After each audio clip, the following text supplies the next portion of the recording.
Welcome to KRR kitchen. இன்றைக்கி நம்ம கிச்சனில் என்ன ரெசிபி பார்க்க போகிறோன்னா, எல்லாருக்கும் பிடிச்ச மாதிரி ஒரு ரெசிபி தாங்க. என்னென்னு பார்த்தீங்கன்னா, சில்லி பரோட்டா தான் எப்படி செய்கிறதுன்னு பார்க்க போகிறோம். இந்த சில்லி பரோட்டா வீட்டிலே ரொம்ப சூப்பராக அருமையாக செய்யலாம், டேஸ்ட்டாக இருக்கும். குழந்தைங்களுக்கும் சரி, பெரியவங்களுக்கும் சரி எல்லாருக்குமே ரொம்ப பிடிக்கும். ஹோட்டலுக்கு போனால் அடிக்கடி இதை நம்ம ஆர்டர் பண்ணி சாப்பிடுவோம். டேஸ்ட்டு அந்தளவுக்கு ரொம்ப அருமையாக இருக்கும். ரொம்ப சூப்பராக செய்யலாம். வாங்க எப்படி செய்கிறதுன்னு பார்ப்போம். அதுக்கு முன்னாடி நம்ம சேனலை இப்போ தான் ஃபஸ்ட் டைம் பார்க்குறீங்கன்னா சப்ஸ்கிரைப் பண்ணி வச்சுக்கோங்க. கூடவே பெல் சிம்பிள் ப்ரெஸ் பண்ணி ஆளுங்கிற ஆப்ஷனையும் ப்ரெஸ் பண்ணி வச்சுக்கோங்க. அப்போ தான் நான் போகிற வீடியோஸ் எல்லாம் உங்களுக்கு தொடர்ந்து நோட்டிஃபிகேஷனில் ஒன்றுக்கு ஒன்றே கிடச்சிக்கிட்டு இருக்கும். இப்போ வாங்க இந்த சில்லி பரோட்டா எப்படி செய்கிறதுன்னு பார்த்துடலாம். இப்போ சில்லி பரோட்டா செய்கிறதுக்கு நம்ம மாவு பிசைஞ்சு வச்சுருவோம். இந்த சில்லி பரோட்டா பார்த்திங்கன்னா மைதா மாவில் செய்வாங்க. நான் இன்றைக்கி கோதுமை மாவில் தான் செய்ய போகிறேன். கோதுமை மாவில் செய்யும் போது டேஸ்ட்டு ரொம்பவே அருமையாக இருக்கும்.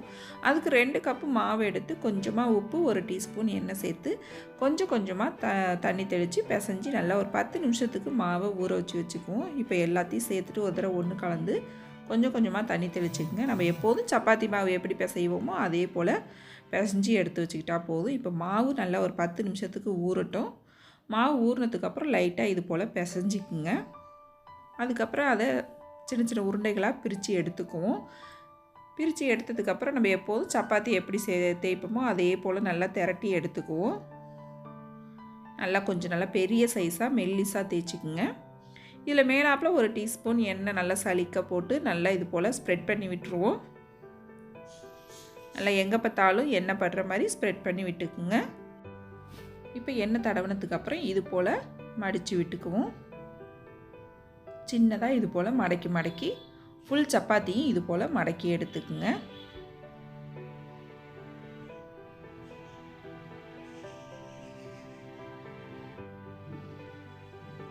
நல்லா இது போல் மடக்கி எடுத்துட்டு நல்லா ஒரு தடவை ப்ரெஸ் பண்ணி விட்டுக்குங்க, அமுக்கி விட்டுக்குங்க பிரியாத அளவுக்கு.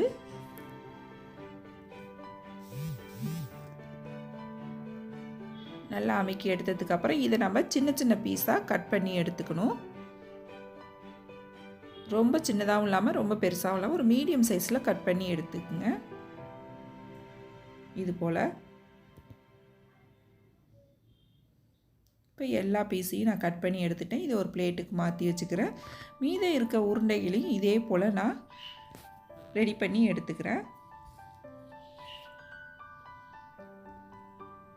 இப்போ எல்லாத்தையும் ரெடி பண்ணிவிட்டு உங்கள்கிட்ட காட்டுறேன். அவ்வளோதான், எல்லா உருண்டைகளையும் நான் இதே போல் ரெடி பண்ணி எடுத்துக்கிட்டேன். இதை இப்போ நம்ம எண்ணெயில் பொரித்து எடுக்கணும். இப்போ எண்ணெய் நல்லா காஞ்சிடுச்சு. எல்லாத்தையும் இது போல் போட்டு நல்லா 2 பக்கமும் செவர்ற மாதிரி பொரித்து எடுத்துக்குவோம். நல்லா எல்லாம் பொரிஞ்சு கோல்டன் ப்ரௌன் வரணும். இந்த கலருக்கு வர வரைக்கும் நல்லா பொரித்து எடுத்துக்கங்க, அப்போ தான் நல்லாயிருக்கும். இப்போ எல்லாம் நல்லா வெந்துடுச்சு. இதை ஒரு பிளேட்டுக்கு மாற்றிக்குவோம். இதே போல் மீதம் இருக்கிறது எல்லாத்தையும் பொரித்து எடுத்துக்கிறேன். எல்லாம் பொரித்து எடுத்தாச்சு. இப்போ நம்ம சில்லி பரோட்டா செய்ய ஆரம்பிச்சிருவோம். அதுக்கு ஒரு கடாய் வச்சுக்கோங்க. ஒரு 2 குழிக்கரண்டி நம்ம அந்த சூடான எண்ணெயை சேர்த்துக்குவோம். அதில் ஒரு 2 பெரிய வெங்காயம் இது போல் நல்லா பெரிய சைஸாகவே வெட்டிக்குங்க. அது கூடவே குடமிளகாயும் சேர்த்துக்குங்க. ஒரு பெரிய குடமிளகாய் வெட்டி சேர்த்துருக்கேனா. நல்லா ஒரு பாதி அளவு வதங்கினதுக்கப்புறம் இதில் 1 டீஸ்பூன் அளவுக்கு இஞ்சி பூண்டு சாந்து சேர்த்துக்குங்க. நல்லா எல்லாம் வதங்கினதுக்கு அப்புறம் 1 டீஸ்பூன் தனி மிளகாத்தூள், 1 டீஸ்பூன் தனியாத்தூள், 1/2 டீஸ்பூன் கரம் மசாலா தூள், 1 teaspoon soya sauce, 1 teaspoon chilli sauce, 2 teaspoon ketchup சேர்த்துக்குங்க. ஒரு 1/2 டீஸ்பூன் அளவுக்கு வினிகர் சேர்த்துட்டு தேவையான அளவு உப்பு சேர்த்துக்குங்க. நம்ம ஏற்கனவே பரோட்டாவில் உப்பு சேர்த்துருக்கோம். இந்த மசாலாவுக்கு மட்டும் உப்பு சேர்த்து நல்லா கலந்து விட்டுக்குங்க ஒரு 2 செகண்டு. இது கூடவே ஒரு 1/2 டம்ளர் அளவு தண்ணி ஊற்றி நல்லா ஒரு 5 நிமிஷத்துக்கு கொதிக்க வச்சுக்குங்க.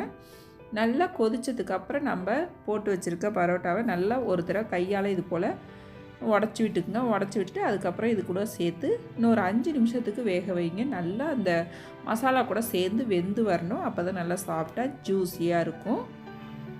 நல்லா ஒரு 5 நிமிஷத்துக்கு வெந்ததுக்கப்புறம் கடைசியாக மேலாப்பில் கொத்தமல்லி இலை தூவி இறக்கணும்னா நம்மளோட சில்லி பரோட்டா ரொம்ப சூப்பராக ரெடி ஆகிடும். கடையில் வாங்குகிற அதே டேஸ்ட்டோட ரொம்ப அருமையாக இருக்குங்க அந்த சில்லி பரோட்டா. நீங்களும் இதே அளவுகளோடு இதை செஞ்சு பாருங்கள். செஞ்சு பார்த்துட்டு எப்படி இருக்குன்னு எனக்கு கமெண்ட் பண்ணுங்கள். என்னோடய ரெசிபி பிடிச்சிருந்துன்னா லைக் பண்ணுங்கள், ஷேர் பண்ணுங்கள். மறக்காமல் நம்ம கேஆர்ஆர் கிச்சனை சப்ஸ்கிரைப் பண்ணி வச்சுக்கோங்க. நாளைக்கு வேறொரு ரெசிபியோடு சந்திப்போம். தேங்க்ஸ் ஃபார் வாட்சிங்.